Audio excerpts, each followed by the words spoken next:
Chapter 1. Les pays francophones. French-speaking countries. Par un bel après-midi d'été, 3 amis, Emma, Nadia et Jérôme, boivent un verre ensemble à la terrasse d'un café parisien. L'air est calme, il y a juste un léger vent tiède, le ciel est bleu et tout va bien. Depuis la petite place, on peut entendre le bruit de la circulation sur les boulevards les plus proches. Si l'on tend l'oreille, on peut aussi deviner le bruit d'un marteau-piqueur et d'engins de chantier dans une rue proche. Il y a sans doute des travaux non loin. Confortablement assis autour de la table ronde du café, les 3 amis se sont réunis, comme ils en ont l'habitude, pour discuter de tout et de rien et passer un moment plaisant ensemble. C'est ainsi qu'ils font toutes les semaines depuis qu'ils se connaissent. Ils se retrouvent à chaque fois avec joie et ont toujours quelque chose de nouveau à se dire. Au fil de la discussion, ils parlent de leurs origines. « J'ai longtemps vécu à Paris, » dit Jérôme. « J'aime cette ville, ses odeurs et ses bruits. Le rythme lent de la Seine qui y coule et qui contraste avec celui très rapide de la circulation. On l'a dit romantique, avec sa tour Eiffel et ses touristes amoureux qui discutent dans toutes les langues imaginables. Cependant, ma famille vient de Suisse romande. C'est la partie de la Suisse qui parle français. »« À quoi ressemble l'endroit d'où tu viens ?» demande Emma. « C'est un pays de montagnes et de hauts plateaux. La Suisse est surtout connue pour son chocolat, ses fromages et ses montres de luxe, mais il y a tellement d'autres choses à en dire. C'est un lieu très joli, où les paysages de lacs et de hauts sommets sont vraiment à couper le souffle. J'y retourne parfois pour les vacances. Je peux alors retrouver ma famille et mes amis d'enfance. C'est là que sont mes racines. J'y vais en général en train, car le réseau ferroviaire est très développé. De cette façon, on peut même aller dans de petits villages en haut des montagnes. » Nadia lui répond. « Moi, ma famille vient du Maroc. C'est aussi un pays francophone, car une grande partie de la population comprend et parle le français, même si ce n'est pas l'une des langues officielles. C'est un beau pays, à l'ouest de l'Afrique du Nord, entre la Méditerranée et l'océan Atlantique. On y trouve des déserts, des plaines et des dunes, mais aussi un immense littoral et de hautes montagnes. Lorsque je vais là-bas, je fais du sport et je vais visiter les monuments historiques. En général, je me déplace par la route, soit en bus, soit en voiture. C'est le plus pratique. »« Est-ce là-bas que tu as grandi ?»« Non, mes parents sont arrivés en France quand ils étaient jeunes. D'abord mon père, puis ma mère. Et ils ont ensuite décidé de fonder une famille ici. Je trouve que c'est un beau pays, mais je préfère les villes de province à la capitale. J'ai vécu à Lyon, Orléans et aussi Grenoble, au milieu des montagnes. Je crois que c'est ma ville préférée d'ailleurs.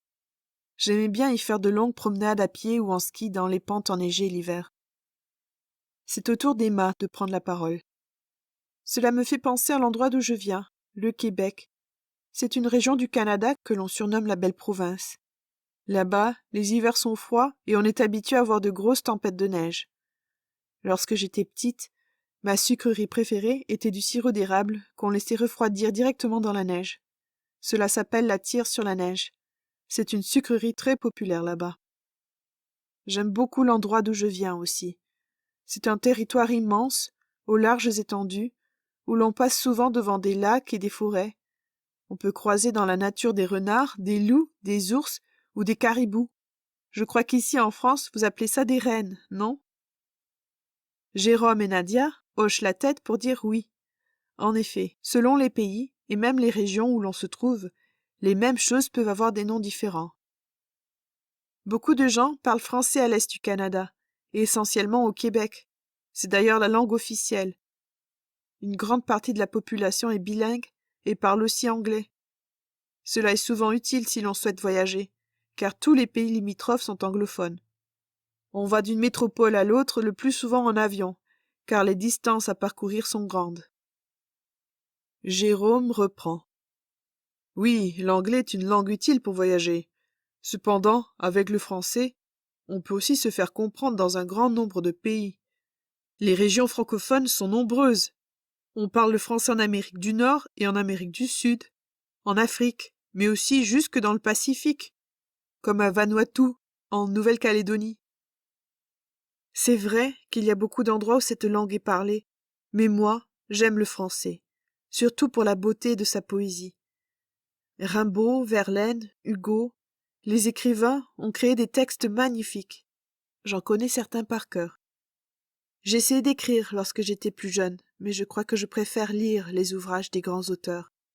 Et puis, lire, c'est aussi un très bon moyen de découvrir un pays, quand on ne peut pas y aller vraiment.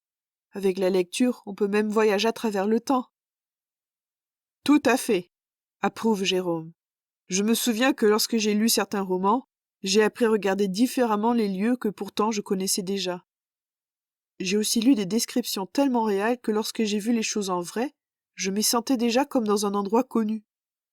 C'est vrai, note Emma, mais ce sentiment passe aussi par d'autres moyens culturels. Lorsque j'ai découvert la Tour Eiffel pour la première fois, j'ai bien sûr été émue, mais pas surprise, parce que je l'avais déjà admirée 1000 fois en vidéo, dans des reportages sur la France. C'est un peu comme retrouver un rêve dans la réalité. Les trois amis sourient en profitant de ce moment calme.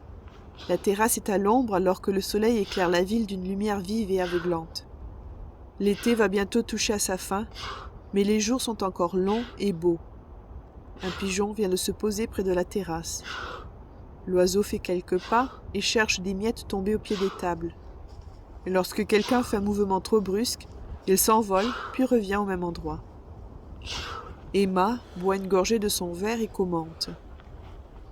Nous sommes comme les oiseaux, nous aussi. Nous voyageons et nous aimons découvrir des paysages. Nous aimerions bien voler comme eux, n'est-ce pas? C'est vrai, dit Jérôme. Mais nous avons des avions. Si vous aviez un ticket d'avion pour un voyage gratuit, où voudriez-vous aller? Après quelques secondes de réflexion, Nadia répond.